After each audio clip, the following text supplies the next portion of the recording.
kwa sababu tulikuwa na shauku na kwako mfalme wa amani. Tuna shauku la neno, tunakushaukia, mioyo yetu ya kushaukia mfalme wa amani.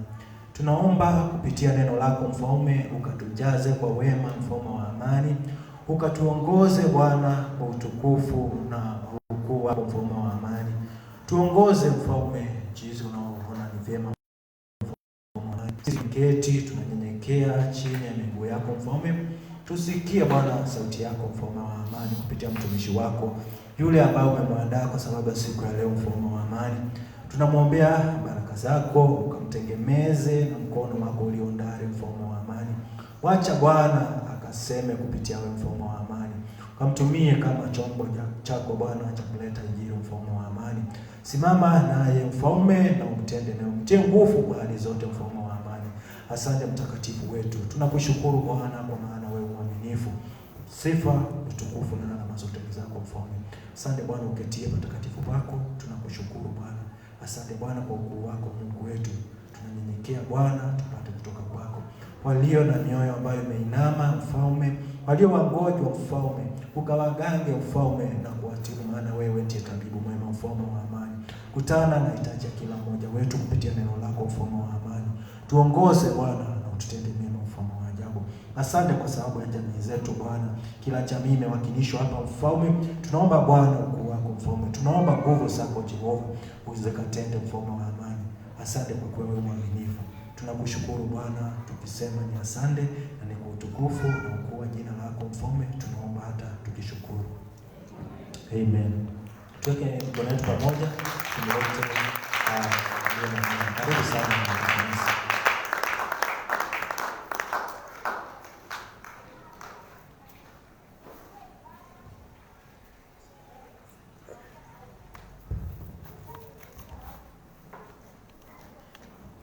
Bwana asifiwe. Tumchangie makofi, ametuongoza vizuri.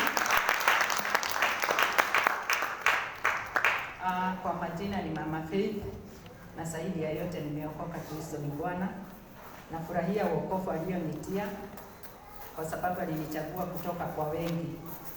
Akaona nimempendeza, akapendezwa nami, akanihurumia na akanichagua, akanifanya kuwa mwana wake. Nami namshukuru na ninazidi kumtumikia, nikijua ya kwamba nikimaliza haya nitapokea utukufu na uzima wa milele. Bwana awabariki sana, na nafurahi kuwaona na kuona nyuso zenu zimeng'aa na kukiwa tayari kusikia neno la Mungu, kwa sababu kuna wengi ambao hata hawajui kama leo ni siku ya Sunday. Hawajui ya kwamba Mungu anastahili kupewa shukrani, kama vile mnenaji wa asubuhi alituambia kuhusu kusema ni asante, kumshukuru Mungu. Bado wako mbioni waking'ang'ania tu mambo ya dunia, na hata wengine wako nazo wamebarikiwa kabisa, lakini nafasi ya kumpatia Mungu, kumwambia Mungu ni asante hawana.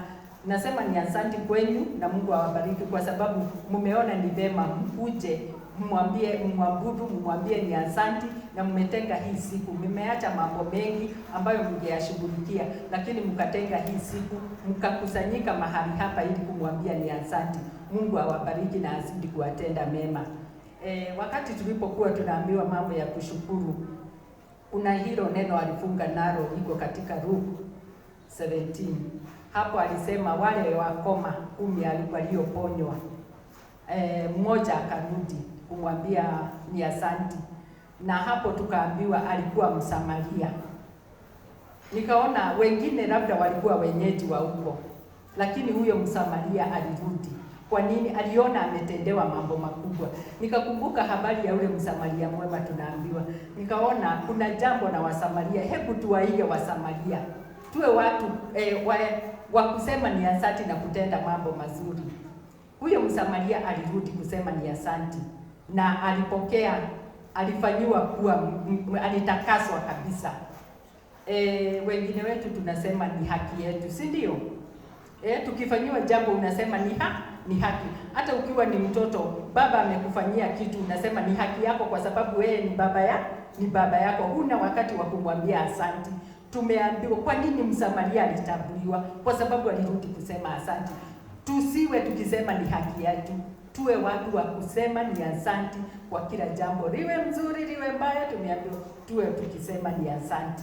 Mungu awabariki sana, na kila neno likisemwa tuwe tukishika na kulifanyisha mambo, kulifanyisha kazi katika maisha yetu ili tuweze kupokea baraka. Katika ujumbe wangu wa siku ya leo, tukiangalia mambo na kubariki na kusema asanti, tunatakiwa tuwe tunachukua hatua. Wakati unachukua yani imani, unakuwa na kumwamini Mungu, una take firm decision.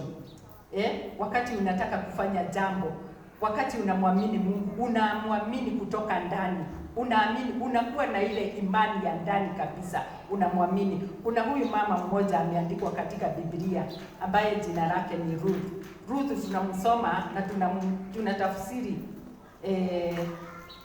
tunatafsiri ujumbe wake kwa njia nyingi, lakini njia ya leo nataka tumuone Ruth kwa njia nyingine ya mtu ambaye alichukua kumwamini Mungu. Alichukua hatua yenye alichukua bila kuangalia mambo ambayo yangetokea mbele yake ama ingekuwa namna gani, lakini aliacha mambo yake ya zamani na akaamua kumfuata Mungu. Kuna hii habari ya Ruth. Ruth imetokana na ule mzee alikuwa anaitwa Elimeleki. Tufungue kitabu cha Ruth. Ruth ni yote, lakini iko verses ambazo tutachagua. Hatutasoma kitabu chote cha Ruth, lakini kuna yale mambo ambayo nataka tuangalie. Kuna verses ambazo nitamwambia, lakini Ruth haikuangi na verses nyingi. Ruth iko na 4 chapters. Iko na 4 chapters peke yake. Kwa hivyo haiwezi kukuchukua muda mrefu kuisoma, lakini hatutasoma yote. Lakini mambo yenye nataka tujifunze yanapatikana kuanzia chapter ya kwanza mpaka chapter ya mwisho. Lakini kuna zile chapter na verses tutakazochagua kulingana na masomo yetu. Kuna wakati huyu mzee ambaye alikuwa anaitwa Elimeleki alipohama kutoka kwao, wakati njaa iliwashambulia na wakahamia nchi ya Wamoabi. Na wakati walipokuwa huko katika nchi ya Wamoabi, huyo mzee na vijana wake waliaga dunia. Na wakati waliaga dunia, hawa watoto walikuwa wameoa. Mmoja alikuwa ameoa msichana anaitwa Ruth na huyo mwingine Orpha. Na hawa vijana wakati nao walikufa pamoja na baba yao. Tunaona huyu Naomi, mke wa Elimeleki, aliona afadhali alirudi kwao wakati alisikia ya kwamba Mungu ametembelea nchi ya Waisraeli na wamebarikiwa. Ruth akaona ni vema arudi, na wakati aliamua kurudi, hao wasichana wawili daughter-in-laws waliamua kurudi na mama, kwenda na mama yao huko.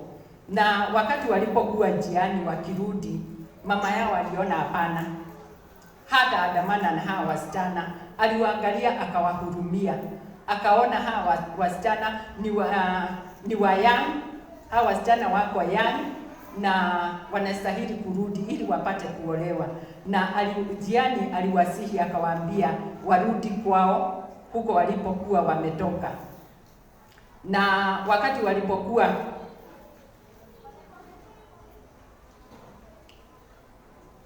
haya, tutaangalia hayo maneno, tuisome tu kidogo. Chapter 1 kwa verse 6, tuanzie verse 6. Baadaye Naomi alipata habari kwamba Mwenyezi Mungu alikuwa amewabariki watu wake kwa kuwapa chakula. Basi akaondoka kutoka Moabu kurudi kwao pamoja na wakwe zake. Akaondoka mahali pale alikoishi pamoja na wakwe zake, wakashika njia ya kurudi Yuda.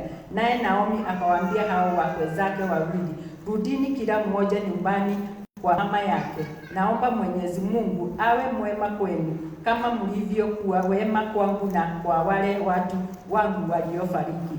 Mwenyezi Mungu awajalie kila mmoja wenu apate mume na nyumba yake. Kisha Naomi akawaaga kwa kuwabusu, lakini wao walianza kulia kwa sauti na kumwambia, la hasha, tutakwenda pamoja nawe kwa watu wako. Naye Naomi akawasihi, rudini binti zangu, kwa nini kunifuata? Je, mnafikiri naweza kupata tena watoto watakao kuwa waume zenu? Rudini nyumbani kwenu binti zangu, kwa maana mimi ni mzee mno, siwezi kuolewa tena. Hata kama ningesema ninalo tumaini, na hata kama na kupata watoto, je, mngeweza kugojea mpaka wakue? Je, mngeweza kujizuia msiolewe na waume wengine? Sivyo binti zangu, mambo yangu ni magumu mno kwa ajili yenu, maana Mwenyezi Mungu amenipiga kipigo. Hapo walipaza sauti wakaanza kulia tena. Ndipo Orpa akamkumbatia mkwewe, akamuaga na kurudi nyumbani, lakini Ruthi akaandamana naye. Basi Naomi akamwambia Ruthi, tazama, dada yako amerudi nyumbani kwake na kwa Mungu wake. Basi nawe pia urudi umfuate dada yako. Bwana apewe sifa.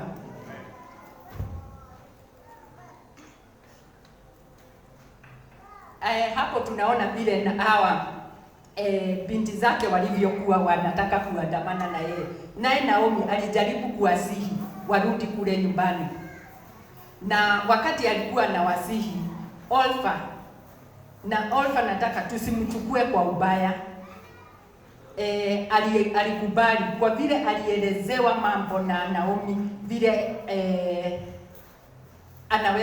Naomi hawezi hata kuwapatia waume wengine. Naomi Orpa alipata kusikiliza na akaamua akarudi nyumbani, lakini Ruth alikatalia. Ni kwa nini Ruth alikatalia? Ruth tukimwangalia vizuri, alikuwa ameamua ndani ya moyo wake ya kwamba hata kama ni kukufa akufe na atafuata. Alikuwa ameacha miungu na alikuwa amempokea Mungu wa Naomi ndani yake. Moabi walikuwa naabudu miungu ya sanamu, lakini watu wa Yerusalemu walikuwa naabudu Mungu aliye hai. Na wakati Ruth aliolewa huku, alipokea huyo Mungu wa hawa wakwe zake, alimpokea. Kwa hivyo hata nasi wakati huu unapookoka, kuna mambo ambayo unatakiwa uiache, na kama hujaiacha, kishawishi tu kidogo ama shida yoyote ikitokea jiani, utakuwa kama Orpa. Na wakati mwingi huwa tunafanya kama Orpa. Tunapewa vishawishi. Orpa aliambiwa na kweli aliona, akaangalia kweli, alifanya mahesabu yake, akaona ni kweli. Na ukumbuke hiyo jamii ya Wamoabi walikuwa wamelaaniwa. Sio jamii ilikuwa mzuri, kwa sababu ilikuwa imetoka kwa ukoo ambao ulikuwa umelaaniwa. Ni watoto, ilikuwa ni uzao wa Ruthu ambao walipata na binti zake. Kwa hivyo ni watu walikuwa outcast. Na tukiangalia vizuri, Biblia inatuambia ya kwamba Waisraeli hawakuwa wameruhusiwa kuoana na makabila mengine. Sasa ukuje uangalie hapa, hawa ni Wamoabi ambao ni outcast. Bwana apewe sifa. Kwa hivyo wakati Orpa alifanya mahesabu yake, aliona hata kurudi huko kwa Waisraeli hangekubalika, lakini Ruth aliangalia heri apoteze yote, na yeye hakuogopa kitakacho mpata huko. Heri akose hata kuolewa, lakini ashikilie imani yake kwa Mungu. Yeye hakuangalia mambo mengine. Yeye aliambia, usikie ile maneno aliambia Ruth, mama mkwe, wakati alipokuwa anawasihi safari ya mwisho. Wakati aliwasihi kabisa na akawaonyesha ile mambo ya kwamba hawawezi faidika, hawawezi kupata mtu wa kumwoa. Alikuwa anauliza, mnaweza kugojea hata nikipata mtoto saa hizi, mngojee mpaka akue? Orpa aliangalia akaona ni kweli. Mara nyingi tunakutanaka na challenges na vishawishi zinakuja, hata unaambiwa hapana. Sasa shida imekuwa nyingi sana, na kwa vile shida imekuwa nyingi, unaweza pitia hii njia ya mkato ndio ufanikiwe bila kuangalia mambo mingi. Ni unasema na ni kweli, afadhali nifanye hivyo. Unarudi step moja kama Orpa nyuma. Lakini nataka kukuambia wapendwa, Bwana apewe sifa, kaa kama Ruth.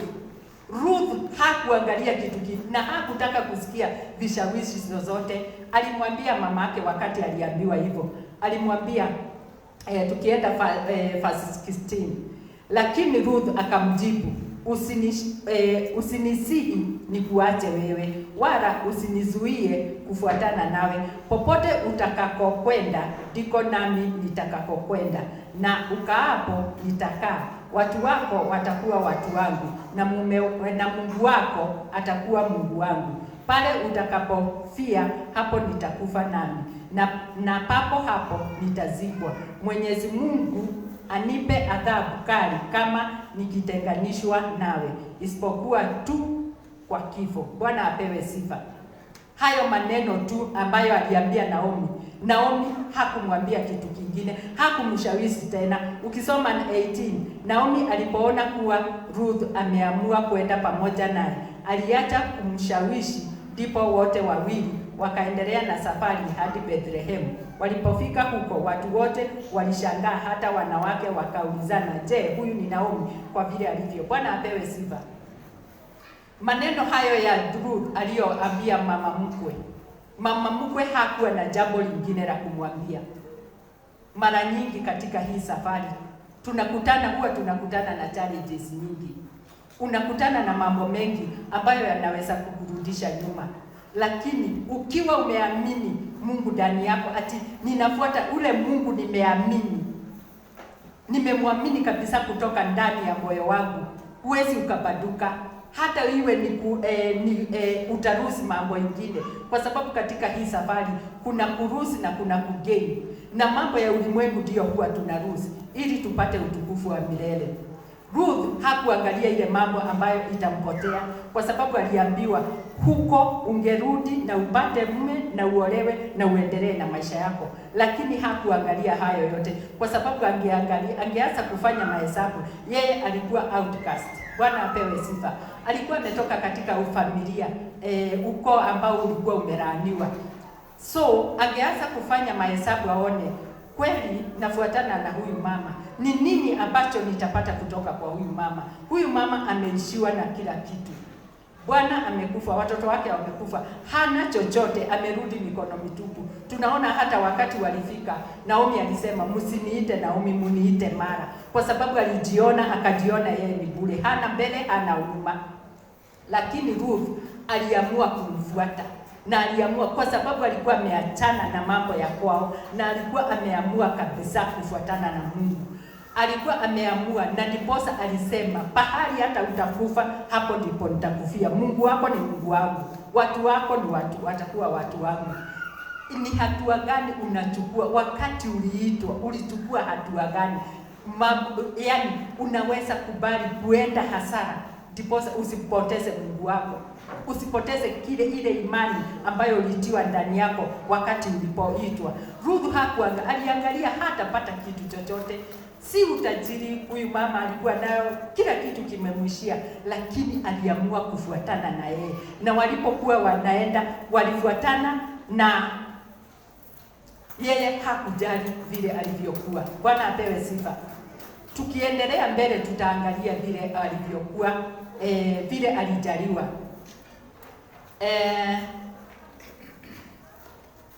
Walipofika huko nchi ya Israeli, tuangalie mambo ya Ruth. Ruth alikuwa mwaminifu na alikuwa mtu wa kutii. Mara nyingi huwa tunapotea njia kwa kukosa kutii. Wakati walipofika huko, Mungu huwa anaangalia kile kilicho ndani yetu. Haangalii kule umetoka, mradi tu umemkubali. Bwana apewe sifa. Wengine wetu tumetoka kwa familia ambazo hata huwezi kuzitaja. Tumetoka kwa familia, hata ukianza kuchunguza mambo ya familia, utakuta labda familia yenu ilikuwa imelaaniwa. Bwana apewe sifa. Unakuta ni familia ambayo hata haiwezi, hata labda uko wenu. Unasikia hata watu wengine kama unasikia kama sasa tuseme samani, wakati injili haikuwa imehubiriwa kwa watu wengi. Sijui kama kuna kabila hapa haijui mambo ya kwao.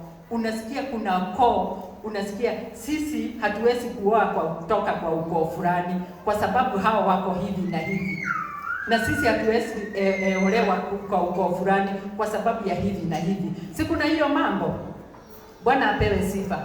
Lakini wakati Yesu alikuja, alimaliza nini? Alimaliza hayo yote, na hayo yote inafuata hata wakati huu wale ambao wamefungwa na wako chini ya sheria ya dunia, lakini ambao wamewekwa huru na damu ya Yesu Kristo wameokolewa. Na siri moja mimi naona ile Ruth alisaidiwa na Mungu wakati alimkubali ni kujua ya kwamba amekombolewa, kwa sababu alitolewa kutoka kwa mambo ambayo yakemfuata ya ukoo wao. Wakati umeokoka na ukatakaswa na damu ya Yesu, ile damu ilimwagika. Yesu alitolewa dhabihu moja na ya kutosha, ambayo laana zote akazikata. Kwa hivyo wewe ambayo umeokoka, umeondolewa hizo laana zote. Hiyo mizizi ya ukoo imeshakatwa. Tukiangalia tutaona na tutaamini yetu imekatwa kama vile ya Ruth ilivyokatwa, kwa sababu Ruth walipofika kule, yeye alikuwa mtiifu, alifuata maagizo ya mamake. Walipofika huko na Mungu akamjalia, akampatia kibali. Ukimwamini Mungu, popote uendapo, kibali chake kitafuatana na wewe. Atakupatia kibali, ukienda mahali utakuwa ukikubalika. Tunaona wakati walipohamia huko, walifika hawana chochote, hawana chakula, hawana anything. Lakini kulikuwa wakati wa shairi kuvunwa, na walipojadiliana na mama yake mkwe, alienda kuvuna. Kuna hata kwetu watu wanasema wakati mashamba inavunwa, kuna wale wanakuwa na mashamba mengi kama sasa kwetu watu wenye wametoka huko pande wa Rift Valley, kuna mashamba makubwa. Na wakati tuseme ni wakati wa mahindi ama ngano imevunwa, kuna watu tena wanarudi huko, tunasemanga Keroyo. Unajua kuhora Keroyo? Wakapi wale wa Mama Jane, najua unajua hiyo ama Watrisa, Mama John, mnajua kupiga Keroyo ni nini. Sasa ni kurudi mahali kama ni ngano imevunwa, watu wanarudi nyuma, ile imeanguka mnaokota, zingine zimerukwa hazikufunwa, na nyinyi mnarudi mnaanza kufuna. Kwa mashamba za mahindi ni vile vile. Sasa huyu Ruth alienda kwa shamba ya mtu mmoja anaitwa Boaz. Huko ndiko alienda kufanya hiyo kazi ndio wapate chakula. Bwana apewe sifa. Nawaambia huyu msichana alipata kibali mbele ya macho ya Mwenyezi Mungu, kwa sababu wakati alienda huko hakuna mtu alidhubutu kumsumbua. Na wakati Boaz alikuja, alimuona na yani alimtambua kati ya hawa wasichana wengi walikuwa huko, na akamtambua na akaulizia ni nani, na akaambiwa ni Ruth, akaambiwa story zake. Ndiposa nakwambia ukisoma hii story ya kitabu cha Ruth, chapter zote zinapeana habari zake. Mungu alikuwa ameandamana na yeye wakati tu alichukua hatua kutoka kwao na akasema usiniambie nirudi. Ni kama alikuwa anaapa, tafadhali usiniambie nirudi. Alikuwa ameamua afadhali kufa, naye Mungu aliandamana na yeye akampatia kibali. Na wakati alipokuwa huko, mara nyingi kuna somo niko hapa nataka tujue. Bwana apewe sifa. Mambo na kutii. Mara nyingi huwa tunaambiwa to follow instruction, lakini sisi na haraka zetu hatufuati instruction. Tunaenda tunafanya mambo zetu. Tunaangalia badala hata tunaangalia ni kama Mungu amekawia. Tunaanza kujiamulia mambo yetu. Na mnaona vile wakati tunajiamulia mambo yetu tunakosa kufuata instruction, kwa sababu ukiona labda fulani amekawia, nimemngojea zaidi na amekawia, wacha nifanye hivi. Ile kitu inatakiwa, kama uko na hiyo roho ya kutii, hata akawie namna gani, na wewe umeambiwa follow instruction, follow mpaka dakika ya mwisho. Mmesoma historia ya Saul wakati walikuwa wanaenda vitani. na walikuwa wanapigana na Wafilisti, na iko dhabihu ilikuwa inataka kutolewa ndiposa waende vitani. Na wakati aliona wale ni Wafilisti, tumekaa sana, Samuel amekawia, hafiki, alikaa mpaka akaanza akawacha kufuata instruction, akaona sasa afanye mambo yake, akakosa kuwa mwaminifu, akakosa kuwa mtiifu, na aliitisha akaanza kutoa hiyo dhabihu yeye mwenyewe. Na wakati aliulizwa alisema ameona umekawia. Wapendwa, ningependa kuambia tafadhalini tuwe watiifu. Neno vile limesema, kama vile neno limesema, na utafanikiwa katika maisha yako. Ruth alikuwa mtiifu na alitii vile mama mkwe alimwambia. Nakumbuka kulikuwa last week on Wednesday. Tuna kikundi kingine huwa tunakutana na tunaenda masomo. Tukapelekwa huko town kusoma. Na tulipokuwa tukisomeshwa, kuna ule mwalimu aliamka akatuambia sasa ni wakati wa kufanya mtihani. Na akatuambia mtihani utatumia sekunde 30.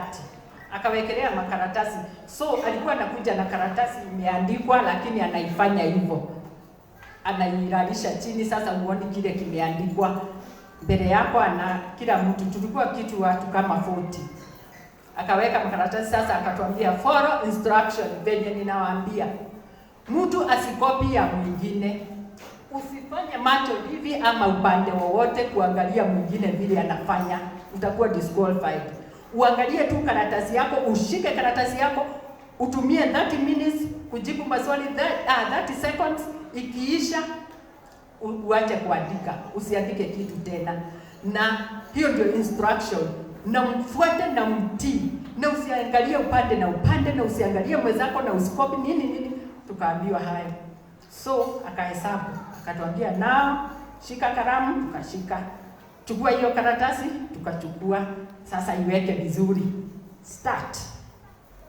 Sasa maswali mimi niangalia, nikakuta maswali imejaa karatasi mzima.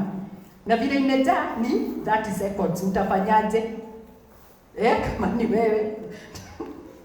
Na hapo mbele kwanza imesema follow instructions. Sasa ni kuangukia karatasi, kung'ang'ana.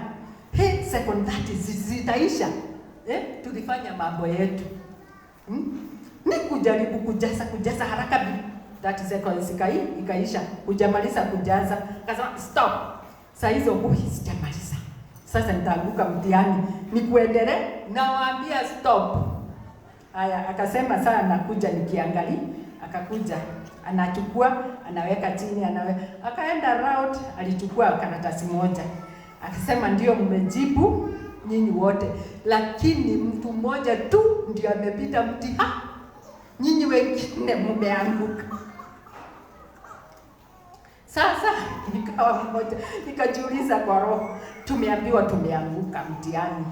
Na asiata afadhali kuanguka, utupewa hata ukipewa 50 ama 70 hivi. Sasa hakuchukua ama na amekwambia umeanguka vipi? Lakini saa hizo ninajiuliza hivyo, nikaenda kusoma swali ya number 10. Nikaona answer question 2 only.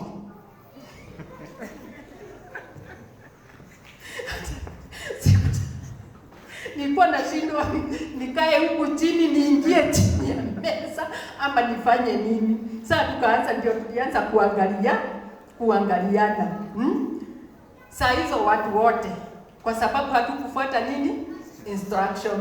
Tulifanya mambo yetu. Tuliangalia 30 seconds na maswali 10, ati na nisome yote kwanza nimalize ndio nianze kujibu. Sio nita waste time. Sasa nikaona sisi wote tulifanya hivyo, mtu mmoja tu. Kwa hiyo watu wote tulikuwa 40 ndiye aliweza kujibu. Akaandika hiyo question 2 ilikuwa imesema tu uandike jina yako upande wa right. Uandike tu jina yako full stop. Lakini tuling'ang'ana. Na hivyo ndivyo huwa tunafanya katika hii maisha.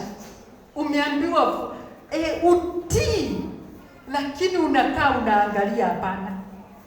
Mungu ameniambia nigoje, nitagoja mpaka lini? Hapana, unachungulia kando. Juu hata mimi wakati tulikuwa tunaambia, nilichungulia mwenzangu naye nikaona ananichungulia, nikaona anang'ang'ana kuandika na mimi nang'ang'ana, najaribu kama nitaibia question moja naye anaangalia mpaka ananifanyia mguu hivi, nifanye karatasi hivi na mimi na huyu mwingine tunafanyana kiujanja wapi? Kumbe tulikuwa tunaendelea kwa shimo sisi wote, tuanguke sisi wote. Kwa nini? Kwa sababu kwanza tumetenda dhambi. Vile tulivyokuwa tumeambiwa tulikosa kufanya. Na hivyo ndivyo huwa tunafanya. We don't follow instruction. Hatutii.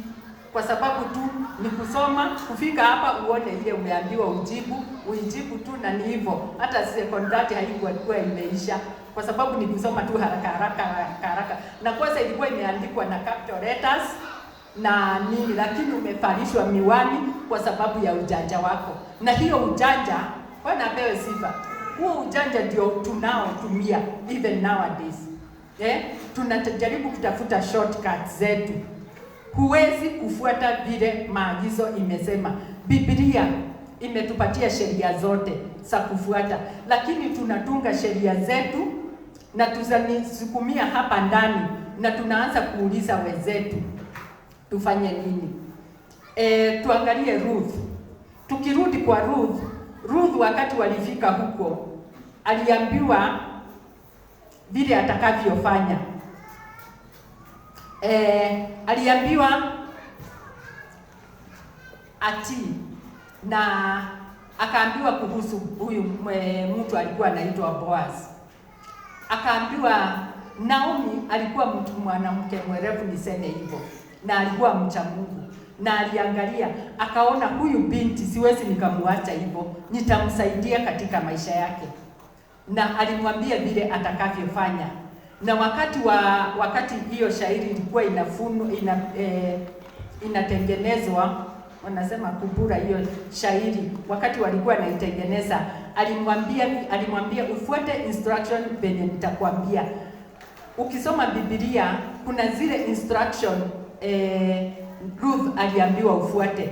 Uoge vizuri, ufae vizuri, ujipake mafuta ya kunukia vizuri, uende pahali utakuta Boaz amelala, funua miguu na ulale hapo kwa miguu yake.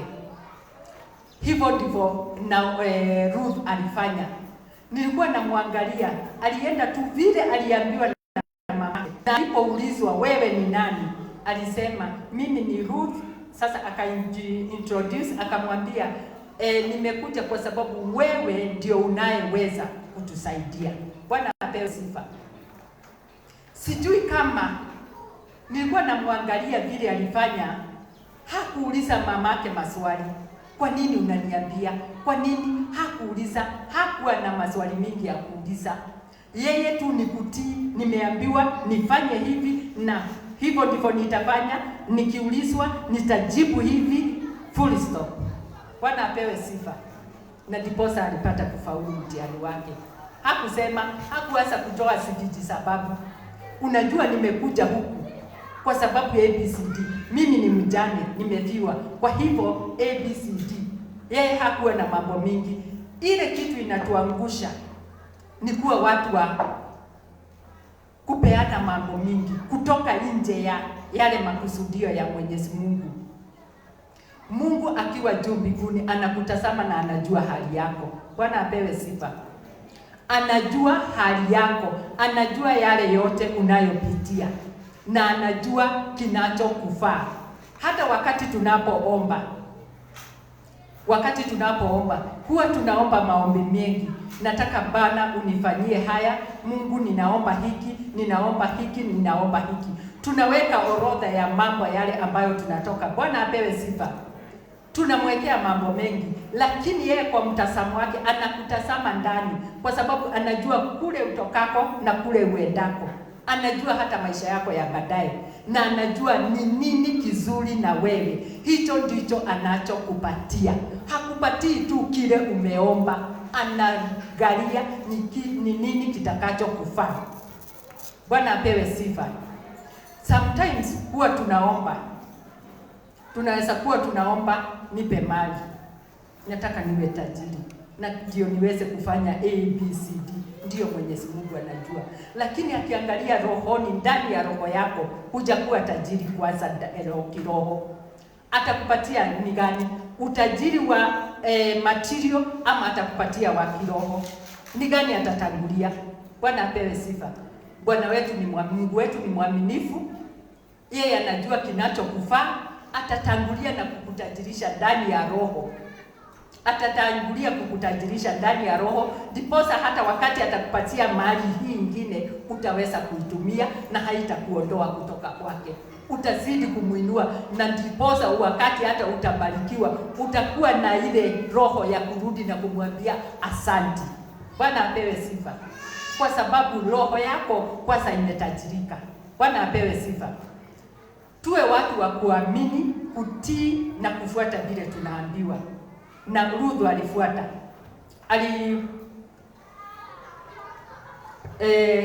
Ruth alifuata vile mamake alimwambia. Na ndiposa tunaona kufuata kule aliambiwa, na Mwenyezi Mungu alikuwa pamoja na yeye. Mungu alijua huyu ni mjane na hajafikisha umri wa kuitwa mjane. Kwa hivyo anahitaji mume. Mungu alikuwa pamoja na yeye. Na hayo yote vile Boaz na Ruth alimwambia, hakumwambia maneno mingi, alimwambia sawa. Lakini naye akajua kile atafanya. Alimwambia ndio, nitawasaidia. Lakini kuna mmoja ambaye ni ako karibu sana. Mimi ni wa pili, kuna yule ametangulia, huyo ndiye anayeweza kukusaidia. Lakini asipokusaidia, mimi nitachukua hiyo nafasi. Bwana apewe sifa. Tunaona ya kwamba yule mtu alipoitwa akaambiwa maneno ya Ruth, yeye alikataa. Alisema hawezi kununua shamba ya Naomi kwa sababu hakuwa anataka kumrithi Ruth. Hatujui kama alijua hili labda Ruth ni Moabi ama ni nini, lakini alisema yeye atapoteza urithi wake, kwa hivyo hataki kuchukua. Naye Boaz akamwambia sawa, nitachukua. Kuna ile mambo huwa walikuwa anafanya ya kuchukua viatu, unapea mwenzako kuonyesha ya kwamba nimekukubalia uendelee, utake over. Kwa hivyo wakakubaliana vizuri na Boaz akaachiwa. Nilikuwa naangalia huyu mtu hakuwa na ile roho ya ndani, ajue roho ya Mungu, ajue ya kwamba kuna mbegu Ruth alikuwa amebeba, Ruth ya mbegu ya Mungu ndani yake. Alikuwa amebeba baraka, kwa sababu bali na kuwa alikuwa ametoka katika ukoo uliokuwa umelaaniwa, Mungu alikuwa ameondoa hayo yote.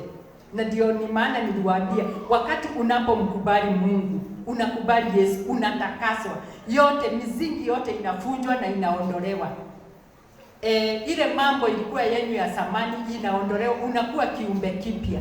Ruth alifanywa kiumbe kipya, na kutokana na raidi hiyo ya Ruth wakati aliolewa na huyu Boaz, tunaona kutoka kwake walipata mtoto. Huyu alikuwa anaitwa Obedi, na kutoka kwa Obedi ndiye alimpata Yese ndiye alipata Daudi, ikaendelea laini hiyo na tukapata Yesu Kristo. Bwana apewe sifa.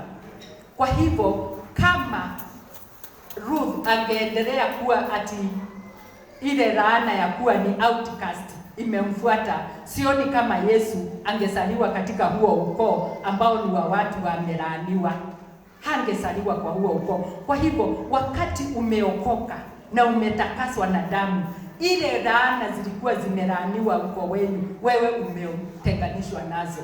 Umetenganishwa nazo mradi tu uamini neno la Mungu na uamini Mungu. Mungu huwa anaangalia ndani ya roho, haangalii huku nje, kwa sababu kama vile sisi huwa tunaangalia na tunajaji kutoka nje.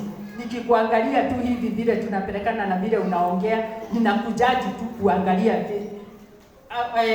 mambo ya nje. Lakini Mungu huwa anaangalia ndani, na alikuwa anaona roho ya Ruth kama imeamua, na ndiposa alikuwa anaandamana na yeye na akampatia kibali, na Ruth akapata kuolewa na Boaz, na kutokana na hiyo laini ndiposa tukapata Yesu Kristo ambaye ni mwokozi wetu. Bwana apewe sifa.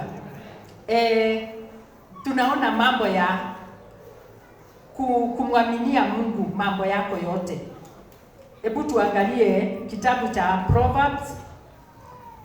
Proverbs 16 mstari wa 3. Proverbs 16 ni neno ambalo linanipatianga nguvu sana wakati ninasoma. Ati mwekee, tumefika mahali hapo. Proverbs 16 verse 3. Mwekee Mwenyezi Mungu kazi yako, nayo mipango yako itafanikiwa. Bwana apewe sifa. Umwachie mambo yote ambayo yanakusumbua, mwekee wewe, endelea na safari. Mwachie mambo yote, mizigo yote ambayo umebebana, mwachie. Nayo mipango yako itafanikiwa. Mipango yako itafanikiwa. Ruth alimwachia mipango yake yote, mambo yako yote, mizigo yote. Hakutaka kujua yeye ni nani, ametoka kwao, ameenda nchi naye nchi nyingine. Afadhali Naomi wakati alienda huko alikuwa na mume wake na watoto wawili. Sasa walikuwa ka group. Ruth ametoka huko ameenda, huyu ni mother-in-law, hawana related ya blood, no. Lakini ameenda kukaa kwa watu wengine, lakini aliamua akaacha miungu yao, sasa amtumikie Mungu aliye hai. Naye Mungu aliangalia, na ndiposa mipango yake yote aliifanikisha. Hakuna pahali alienda alikuwa anaambiwa enda hivi, huko kwa kufuna ngano, kufuna hiyo shairi. Tunaona alikuwa anaambiwa, huyu Boaz alikuja akawaambia hawa wafunaji wafanyikazi wake, muwe mkiacha zingine zenye hazijafunwa. Bwana apewe sifa. Na hivyo ndivyo Mungu huwa anatufanyia. Ati mwache zingine, si akuje kushinda tu akitafuta kuchokora kila kitu. Hapana, anakuta zingine hazikuhuswa. Yeye ni kazi ni kuchukua na kuzifuna. Wakati anaenda nyumbani, anaenda chondo kikiwa kimejaa. Pia chakula akaambiwa, kuwa unakuja unakula chakula ile wengine wameletewa maji, unakunywa hapo, kila kitu Mungu alimtayarishia. Mipango yake yote akaifanikisha. Bwana apewe sifa. Kwa hivyo ukiwekea Mungu mambo yako yote, mipango yako yote ambayo uko nayo ataifanikisha. Bwana apewe sifa. Pia kuna kitu kingine kinatufanya sometimes ni kuhesabu, tunahesabu hasara zenye tutaenda. Unaanza kujiuliza, labda nikiacha hii iko hasara nitaenda. Nakwambia kama unataka, umemwamini Mungu na unataka kufaulu maishani, lazima mambo ingine utaruhusu ndio upate ingine. Utaruhusu mambo ingine ndio upate. Wakati uliokoka, kuna marafiki ambao ukitaka kwenda na hii safari na ufanikiwe na upate kile unachotaka, lazima uachane na marafiki wengine, kwa sababu watakurudisha nyuma. Hiyo ni mambo moja na kuruhusu. Kunaweza kuwa kazi yenye ulikuwa unafanya sio kazi ambayo ni halali hivi. Sio kazi ambayo ni halali. Kwa hivyo na bado inakuletea pesa. Na ndiposa uendelee na hii safari, lazima uiache hiyo hiyo kazi. Ndio uende. Sasa hiyo ni mambo na kuruhusu. Utaruhusu mambo ingine ndio upate yale mambo unayotaka. Tukiangalia hapa kitabu cha Philippians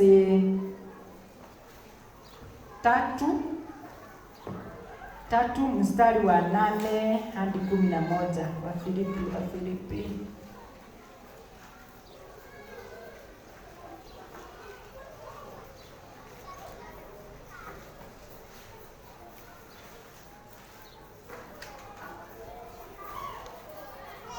Wafilipi 3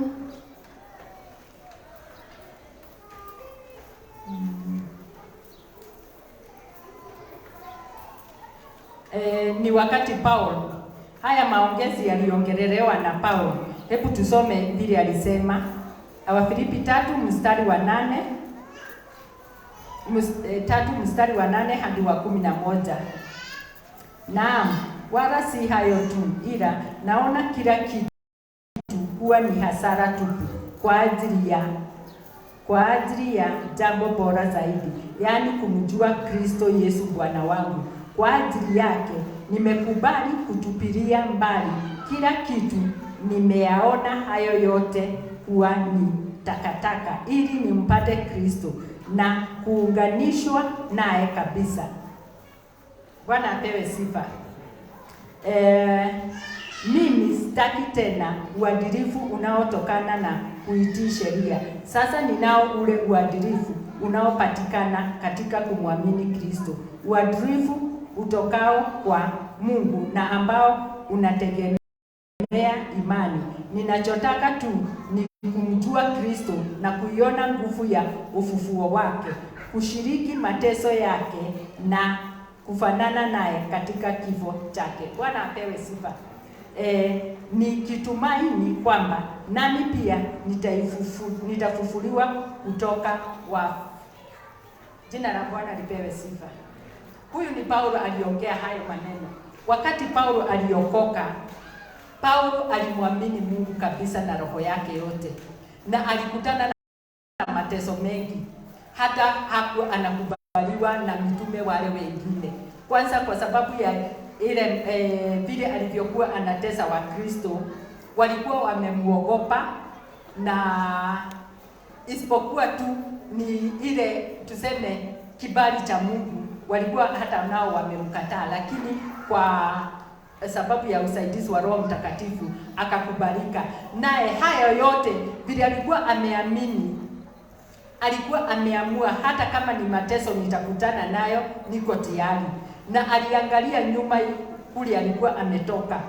Paulo alikuwa mtu amesoma na alikuwa na mtu wa hali ya juu, kwa sababu alikuwa anakubaliwa. Akiitisha tu kibali kwenda kutesa Wakristo, alikuwa anakubaliwa. Hata wakati alikutana na Yesu, alikuwa naenda Dameski kuwatesa. Na tuseme maisha yake haikuwa mabaya, alikuwa amekaa maisha mazuri, lakini hayo yote aliyaacha. Akasema yote aliona ikiwa ni kama takataka. Kile alikuwa anataka kujua tu ni ile nguvu ambayo ilimfufua Yesu. Alikuwa anataka kuunganishwa nayo, ndiposa na yeye apate kufufuliwa wakati wa mwisho. Kwa hivyo katika hii hali lazima mambo ingine tuyaache, ndiposa tupate kufanikiwa, ndiposa tupate kubarikiwa, na ndiposa tupate kuwa tuko na tumaini la kupata uzima wa milele. Mambo ingine itatulazimu tuiache. Bwana apewe sifa. Paulo aliacha mambo mingi sana na akakutana na mateso mingi, lakini la muhimu ni kwamba Mungu alikuwa pamoja na yeye. Wakati umeamua kuacha mambo mengine, ufuate neno la Mungu na ulitii, Mungu ataandamana na wewe. Biblia inatuambia wakati shetani alifukuzwa kutoka juu mbinguni, akateremshwa huku duniani, malaika waliona, walishangaa, wakasema kaikwe na habara kulia thĩ. Walishangaa, wakashindwa duniani kutakalika vipi, kwa sababu huyu mwenye ameteremshwa huku ni mtu ako na nguvu. Lakini maandiko yanatuambia katika Injili ya John ya kwamba ati tumeombewa. Kwa hivyo tusiwe na hofu ati shetani ako wapi na atatawala ulimwengu. Sisi wateule wake Mungu tumeombewa, mradi tu tutii neno la Mungu ndani ya mioyo yetu. Roho ambaye alisema ati Yesu Kristo wakati alipaa aliwaambia wanafunzi wake, msitoke Yerusalemu mpaka wakati nitakapowatumia msaidizi.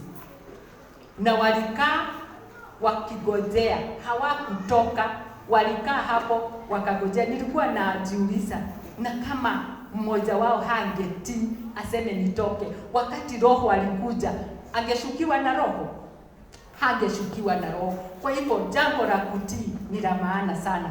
Wakati unapotii vile unaagizwa, Mungu analeta huo usaidizi, na wakati alileta usaidizi ni wa Roho Mtakatifu akiingizwa ndani yetu, tunakuwa na hiyo nguvu ya kule mambo ingine ambayo tunakutana nayo, tunaweza majaribu tukikutana nayo tunayaweza. Hayatuwezi kwa sababu tuko na huyo Roho ambaye anatuwezesha kushinda yote. Bwana apewe sifa. Kwa hivyo usihesabu gharama ya kile ambacho kinakuondokea, hesabu kile unachopata, hesabu kile utakachopata kutoka kuamini Mungu. Bwana apewe sifa. Nikienda kumalizia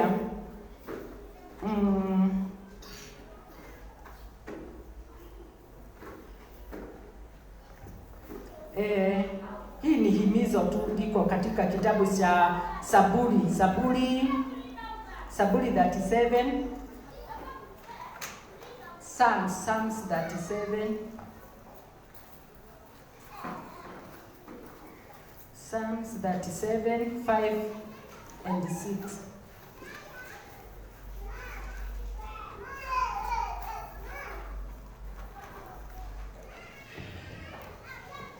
Mkabidhi linapelekana na lile la Proverbs. Mkabidhi Mwenyezi Mungu maisha yako, mtumainie yeye naye atafanya kitu. Ataufanya wema wako ung'ae kama mwanga na uadilifu wako kama jua la adhuhuri. Bwana apewe sifa. Umeambiwa umwaminie mambo yako yote. Unaweza kuwa umepanga mambo mingi, na mambo ambayo umeipanga maishani mwako yasifanyike kama vile ulivyokuwa umepanga. Labda ulikuwa umepanga, ama ni biashara ulikuwa umeanzisha, unaona hiyo biashara sasa imeanza kurudi nyuma. Mambo yenye ulikuwa umepanga vizuri, unaona kama haiendi vile ulivyokuwa umepanga. Unaweza kuanza kujiuliza mambo mingi. Kwa nini na nimemwaminia Mungu mambo hii? Na ndiposa nikakwambia mambo yote ambayo umepanga umwaminie na umwachie. Ukiona kama ni hii kazi imeanza kuharibika, si kuanza kuteta. Hebu rudi tu kumwambia, mimi nimekuaminia hii kazi, na kama ni kuisha itaisha, najua kuna ingine unataka kunipeleka. Na kwa sababu labda hii imenifunga, ndiposa inaisha, ndio nipate nafasi ya kwenda katika kazi hiyo ingine mpya. Tusiwe watu wa kuteta. Mradi tu umemwaminia Mungu maisha yako, mambo yako yote, umemkabidhi mambo yako yote. Wewe ukiamini ya kwamba nimemkabidhi mambo yako yote, nimemwaminia yeye, ni mwaminifu, atafanya jambo. Biblia inatuambia ya kwamba Mungu anasema hivi, hata tusipokuwa waaminifu, yeye huwa mwaminifu wakati wote, na hakuna wakati atatuacha. Anajilinganisha na mama anayenyonyesha. Hati huyo mama anaweza kumsahau mtoto wake. Imagine mama akisahau mtoto wake anayenyonya. Lakini Mungu ametuambia yeye hawezi akatusahau. Sisi ndiye tunamwacha, lakini Mungu hakuna wakati huwa anatuacha. Tukikaa ndani yake, kila kitu ambacho tumemwaminia, na tuwe watu wa kutii na kufuata instruction na kumtazamia tu yeye, najua mambo yetu yatafanikiwa na tutakuwa washindi, na mambo yetu itaenda vile ambavyo Mungu wetu anataka, sio vile sisi tunavyopenda, kwa sababu tunaweza penda mambo iende kulingana na mipango yetu, na iwe mipango yetu haina Mungu ndani yake. Labda hiyo mipango tumepanga, hatukujali watu wengine.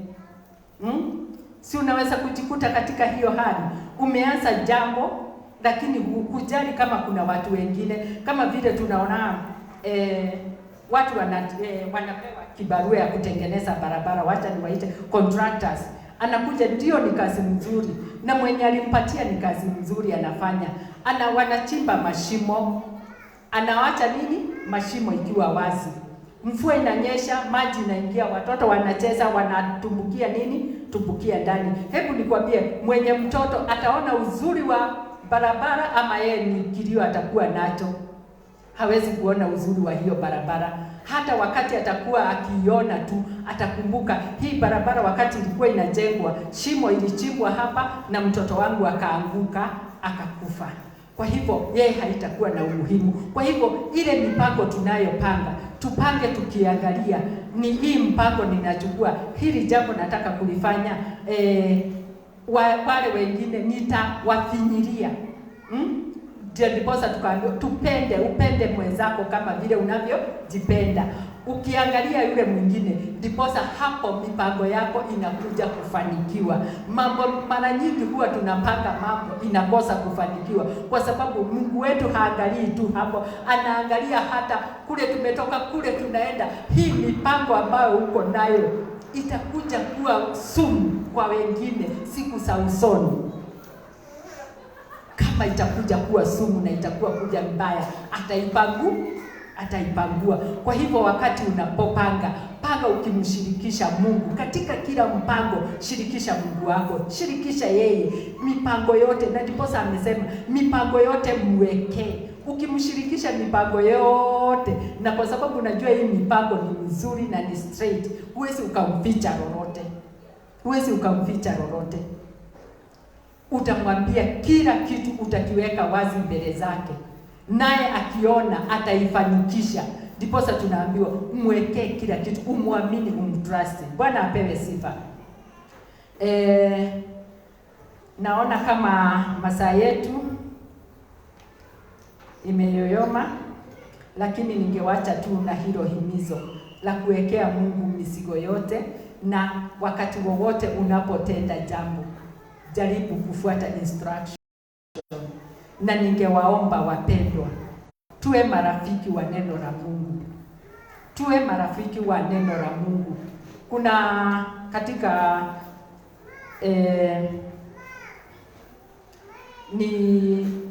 iko New Testament, kuna watu walikuwa wanaitwa watu wa Berea. Wakati wa Paulo walikuwa anahubiri, walikuwa wanapenda sana kusoma, na walipokuwa wanahubiriwa, wanaambiwa jambo lolote kuhusu Injili, wao walikuwa wanarudi kwa vitabu kuangalia kama lile neno tumeambiwa ni la ukweli. Mambo mingi huwa tunadanganywa kwa sababu haturudi. Kwa nini? Kwa vitabu. Hata kama hujui kusoma, hebu andika neno. Tumepewa kitabu kipi, chapter na verse. Nakumbuka Shosho, wengi wanamjua Shosho. Alikuwa hata mkikaa karibu na yeye, alikuwa na kalamu alikuwa na kitabu, anakuambia niandikie. So alikuwa ananiambia, natakanga niandikiwe, nikienda nyumbani ninaambia msichana wangu, mjukuu wake amisomee. So ndio at least akiwa ameketi asomewe, alisikie vizuri. Unajua, unaweza kuwa labda maneno mengine inakupita, lakini akiwa wakati ule amepumzika, unasomewa neno. Kwa sababu mara nyingi huwa tunadanganyika kwa sababu ya kutosoma neno. Na ukiwa msomaji wa neno likiambiwa, utalishika na utafuata vile neno linavyotuambia. Kama wakati huu vile watu wanataka kusikia, kunao watu wanajua ati watu wengi huwa wanapenda kusikia mambo na kubarikiwa, mambo na labda unaendewa kichini na fulani, mambo yako yanaharibika because of so and so. Hiyo ndio mambo watu wengi wanataka kusikia, na sasa wanataka kukuombea na utatoa kiwango hiki cha pesa ndio tufanye maombi to break hayo ni mambo ambayo yanakusumbua. Hayo ndio mambo watu wengi wanataka. Na unasikia mtu akikwambia hata niliambiwa mambo yangu hayaendi vizuri kwa sababu ni fulani anayeniendea hivi na hivi. Hata niliambiwa nitoe hiki ndio tufanye nini, tuombe. Na kama ungekuwa msomaji ungeweza kusoma, ujiulize, ujiite kama mkutano peke yako, ujiulize wakati Yesu alikuwa akifanya, hata mitume wakifanya yale, hakuna wakati walienda kuponya mtu wakasema ya kwamba haya mapepo umerushiwa na fulani. Bwana apewe sifa. hakuna wakati, ni kukemea na kuiondoa, na maneno inafanya nini? Inaisha. Kwa hivyo usiwe mtu wa kwenda kuambiwa leta hiki ndio tu break hiyo nini, hiyo laana, ama tu break hii. Jua ya kwamba ati wakati niliokoka, ile damu ambayo ilimwagika pale msalabani iliniosha ikanitakasa. Ni nini hiyo ingine sijatakaswa kutoka kwake? Vile tumeambiwa kuwa mtu wa shukrani. Uwe mtu wa shukrani, hata wakati umesongwa na mambo unamwambia Yesu, ile damu najua ambayo ilimwagika sio bure, ilimwagika ndio initoe kwa hii shida. Na bali na hayo yote bado nitasema wewe ni Mungu na unastahili, na ninakushukuru kwa yote. Bado unastahili, na wewe ni Mungu, na sitaacha kusema wewe ni Mungu. Hata ikifika mahali gani, hata kama nikukufa, nitakufa nikisema wewe ni Mungu. Unakumbuka, unamwambia historia ya kina Shadraka, Meshaki na Abednego wakati walienda kutupwa motoni. Walisema hata iwe nini hatuwezi kuinamia hiyo miungu. Hata kama Mungu hatatumana usaidizi, hatutainamia hiyo miungu. Na Mungu naye ni mwingine, aliacha tu mpaka wakaenda huko ndio aonyeshane nguvu zake. Aliwaokoa watu, ati huu moto si mkubwa kama nguvu zangu. Waliingizwa huko kwa sababu labda wangeona kwa moto, waseme hapana, hapa hatile na idero, wacha sasa tuseme tuinamia. Lakini walikuwa tayari, kama ni kukufa wakufe, na wakaingia straight kwa moto, lakini moto haukuwa na nguvu juu yao. Mungu apewe sifa. Kwa hivyo hata nasi wakati tunaamua, amua kabisa na roho yako na useme hata kama ni kukufa nikufe, lakini sitarudi nyuma. Kwa kifupi tu niwaambie ushuhuda mmoja tu. Niliusikia mwimbaji mmoja akitoa. Huyo mwimbaji ni wa kutoka huko Western. Alisema hivi, walizaliwa huko Western, lakini babake akahamia pande za Mombasa. Jina ya huyo mwimbaji ninaisahau, lakini nikipeana historia zake, wanaimbaga na sijui kama ni yeye anaitwa Bukuku ama ni yule wanaimba na yeye wa Tanzania anaitwa hivyo. Lakini alisema wakaenda kuishi Mombasa. Babake alikuwa pasta na akagonjeka. Vile aligonjeka, watu wao wakajua amegonjeka, ikawa sasa ugonjwa ikasemekana arudishwe nyumbani atibiwe.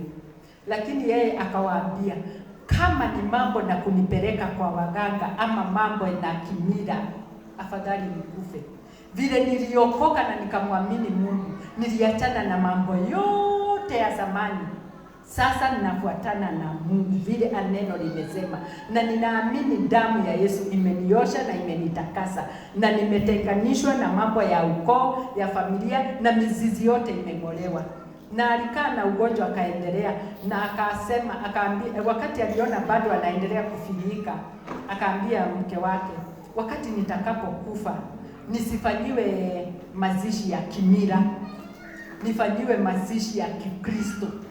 Sitaki mambo mingi, na ile mambo inafanywa ya kimila usiyakubali, ukatae kabisa kabisa. Mambo na Biblia, huko tumetenganishwa. Na akakaa na akafariki. Wakati alifariki, wakaenda kumzika. Saa mama akaambiwa lazima kufanyike ABCD, naye akasema hapana, na akakataa kabisa kabisa.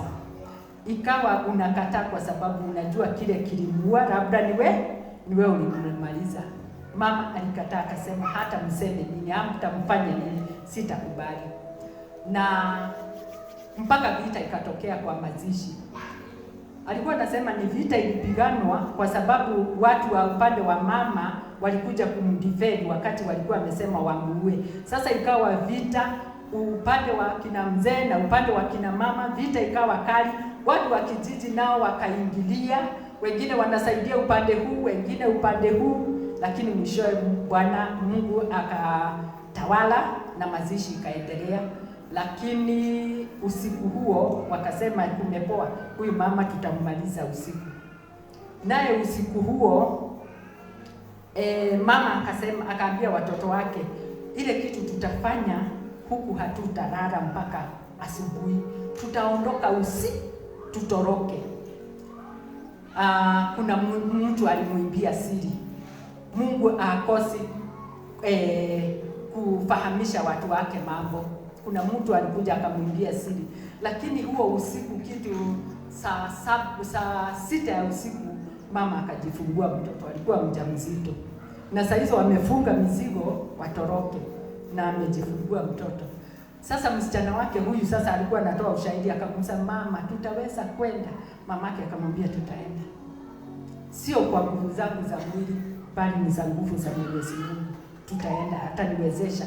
Walitoka kitu saa 9 ya usiku, akafunga mtoto wake vizuri, akaambia watoto, chukueni mizigo ile mtaweza, tutoroke.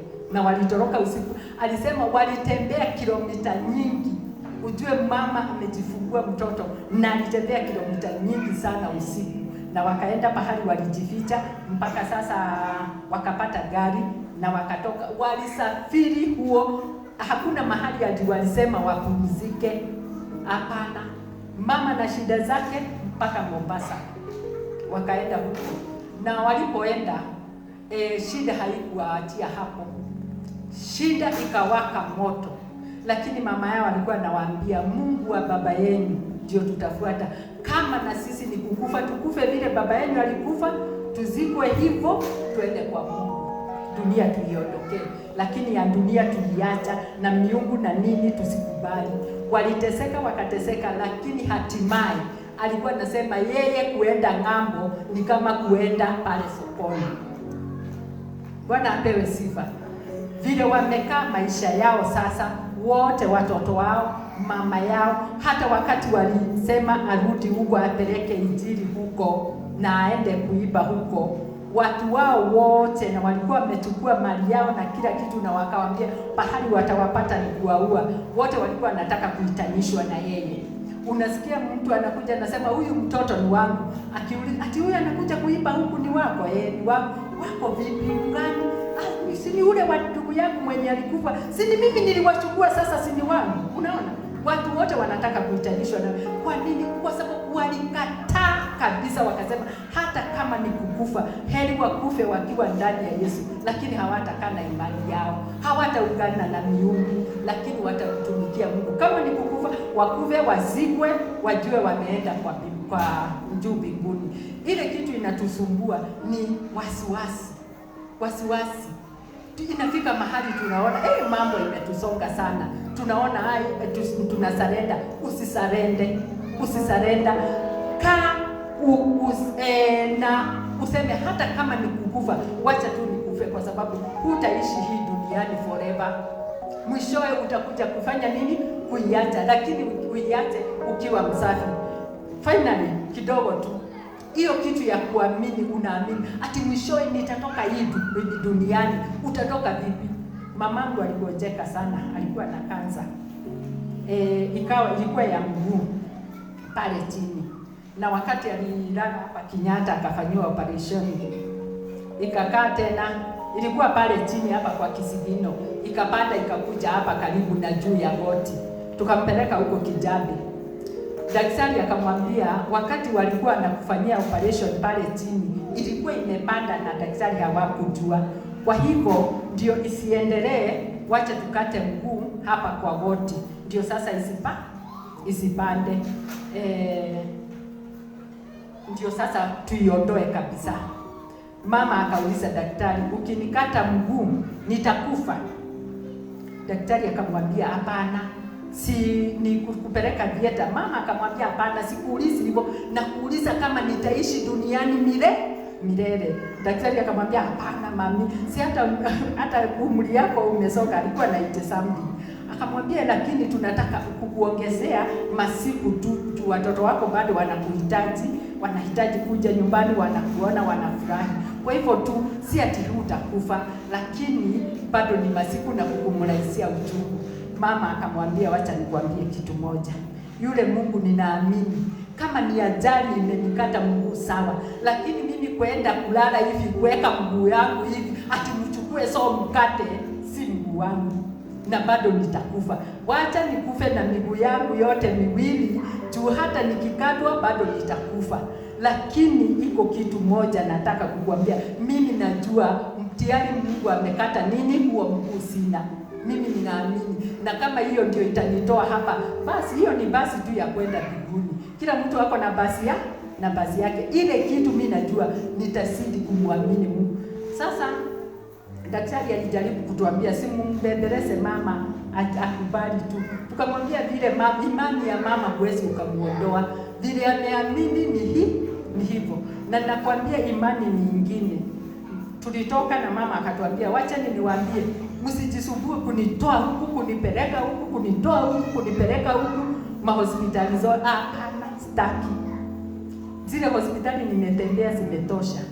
Ile kitu tu naomba Mungu amalize huu uchungu, na nisifike mahali ati nitafanyiwa kila kitu, nitainuliwa hivi, ninatolewa nje, ninapelekwa kujisaidia. Hapo nisifike hapo.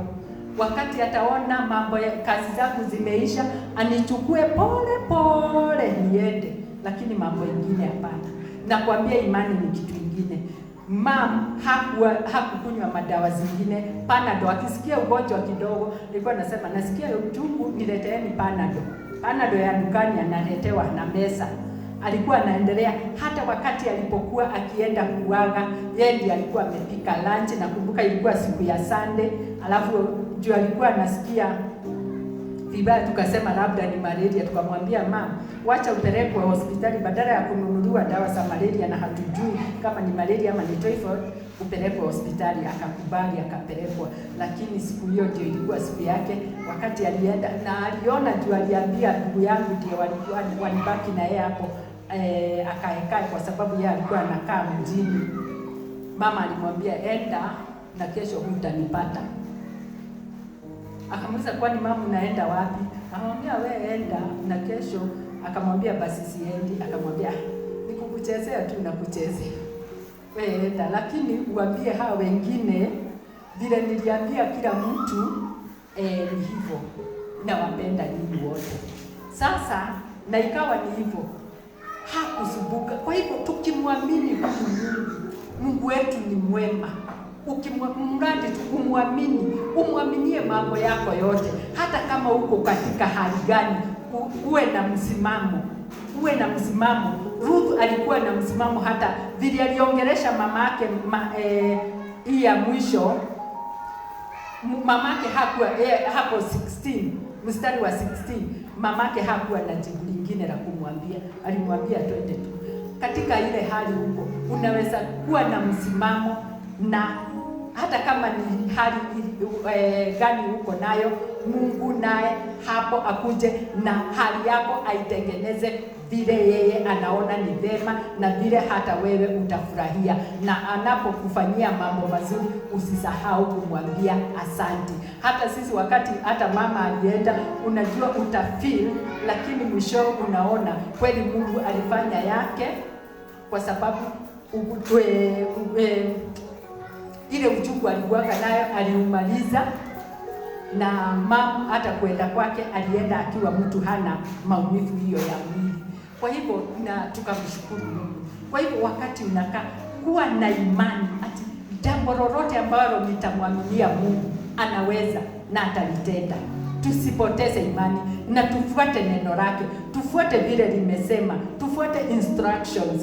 Usianze kujisaidia wewe kutafuta usaidizi mwingine, tafuta usaidizi wote ambao unatoka kwa Mungu. Mungu awabariki sana, na awapende na awatende mema, na muwe marafiki na neno la Mungu. Barikiweni sana.